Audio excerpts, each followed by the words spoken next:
झेलेगा, मेरा एक और शरीर जन्म लेगा। रक्त बीज हूं मैं।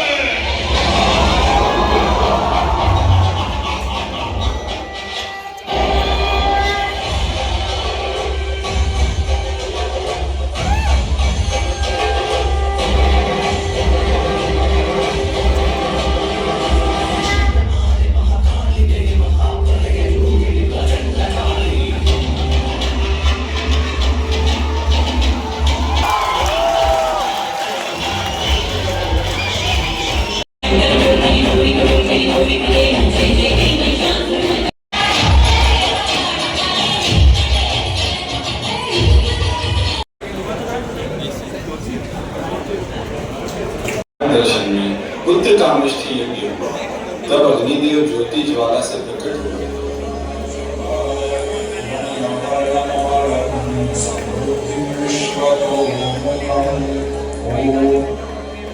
महाराज दशरथ, युद्ध में पाया शक्ति रानी सबको वीर पुत्र प्राप्त हुए जो धर्म की रक्षा करेंगे। हे अग्निदेव, आपने मेरे वंश को ज्योति देने का वरदान दिया। मैं आपका सदा आभारी रहूंगा।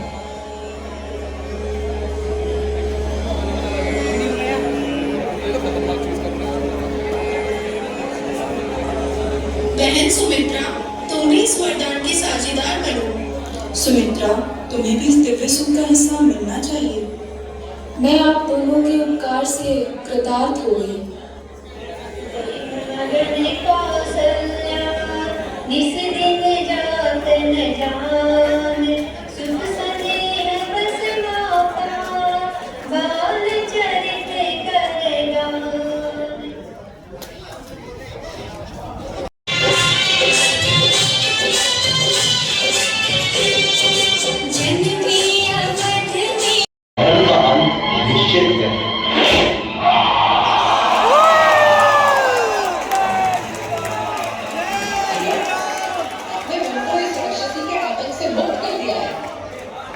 मित्र जी, राम और लक्ष्मण को मिथिला ले जा रहे थे। रास्ते में एक आश्रम आया, जिसे देख ऐसा लग रहा था मानो समय स्थिर हो गया। रघुनंदन राम, ये महर्षि गौतम की पतिव्रता पत्नी अहिल्या है।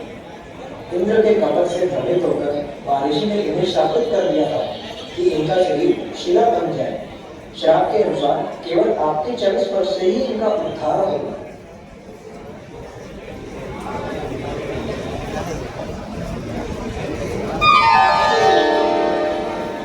प्रभु, आपने मुझे श्राप से मुक्ति दिलाकर पुनः जीवन दिया। मैं सदैव आपकी कृपा के लिए आभारी रहूंगा। आपकी पतिव्रता भक्ति, आपकी शक्ति, मेरा यह स्पर्श केवल उसी भक्ति का फल है।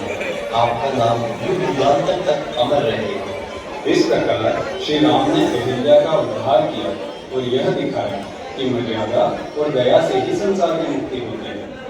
तत्पश्चात मिथिला की ओर प्रस्थान किया।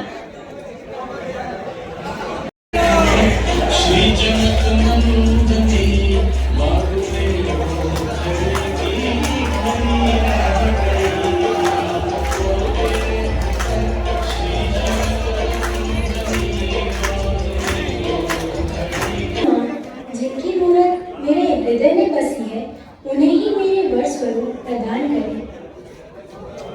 उस एक दर्शन में उनके हृदयों को एक स्वागत है। सरदार श्री को विदित जो भी महादेव के दिव्य नाम को उस पर प्रत्यंचा चढ़ा देगा, वही मेरी पुत्री सीता का वर बनता है।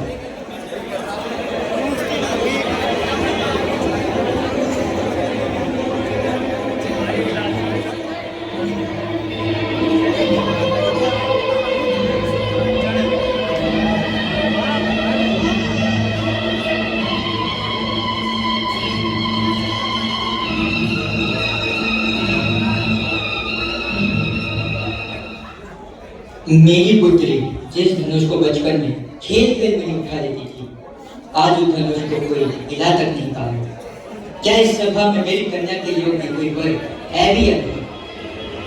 राजा जनक, जहाँ सूर्यवंशी राज्य का एक बालक भी बैठा हो, वहाँ भी कोई ऐसा बोलने का दुस्साहस नहीं कर सकता। तो आप सभा में बैठे साक्षात अयोध्या के भव्य युवराज श्री राम के समक्ष ऐसे शब्दों का प्रयोग कैसे कर सकते हैं? राम, आगे बढ़ो और शिव धनुष को उठाकर जनक का संताप करो।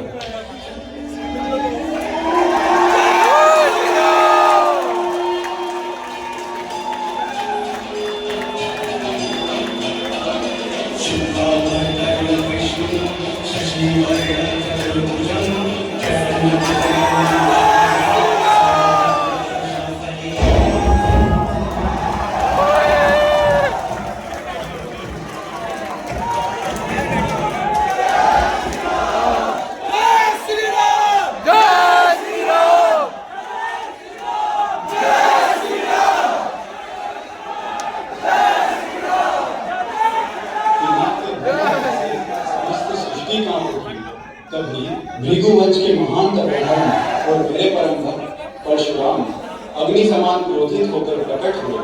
उनके तेज से संपूर्ण सभा महादेव के धनुष को भंग करने का अपराध किया। वो सहस्त्रबाहु के समान मेरा शत्रु है। मुनिवर, बालपन में तो हमने कई दुनियाएं तोड़ी हैं, तब तो कोई ऐसे क्रोधित नहीं हुआ। लगता है आपको यह धनुष कुछ अधिक ही प्रिय था। हे मूर्ख बालक, ये भगवान शिव के महान धनुष पिताब की तुलना तू बचपन की धनुइया से कर रहा है। भगवान, आपका अपराधी मैं हूँ। कृपया आप मेरे अनुज पर क्रोधित ना हो। मेरा उद्देश्य शिव धनुष का अपमान। यदि तुम भगवान विष्णु के सारंग धनुष पर प्रत्यंचा चढ़ाकर उसका संधान कर दो, तभी मुझे तुम्हारे सामर्थ्य का ज्ञान होगा।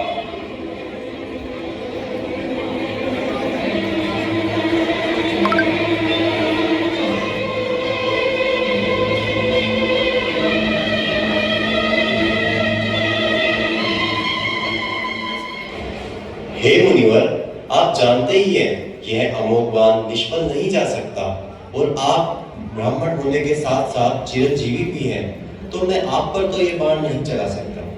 किंतु दो विकल्प हैं, या तो मैं इस बाण से आपके तपोबल से अर्जित उस अनंत लोक को नष्ट कर दूं, या फिर आपके मन की तीव्रता जैसे आपके आवागमन की शक्ति को नष्ट कर दूं।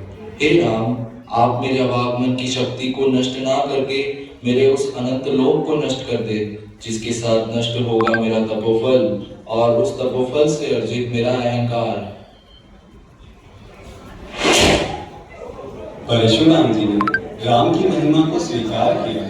सभा आनंद से भर गई और मिथिला नगरी मंगल गीत गाने लगी।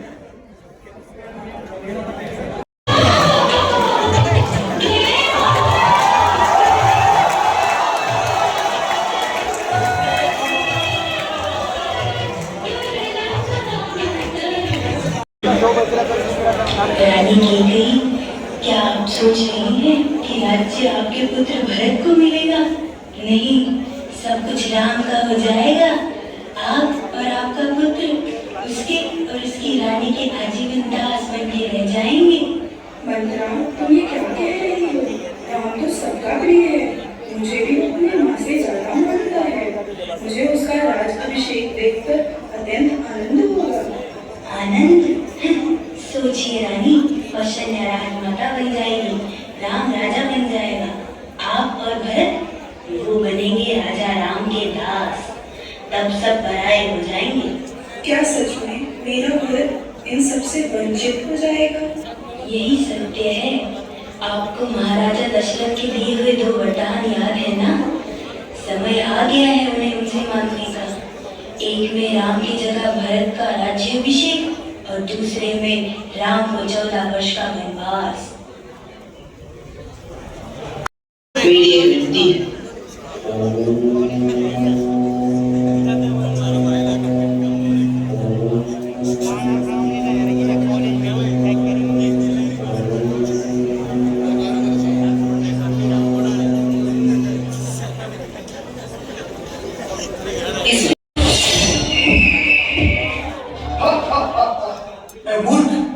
मैं दशानन लंका अधिपति रावण हूँ।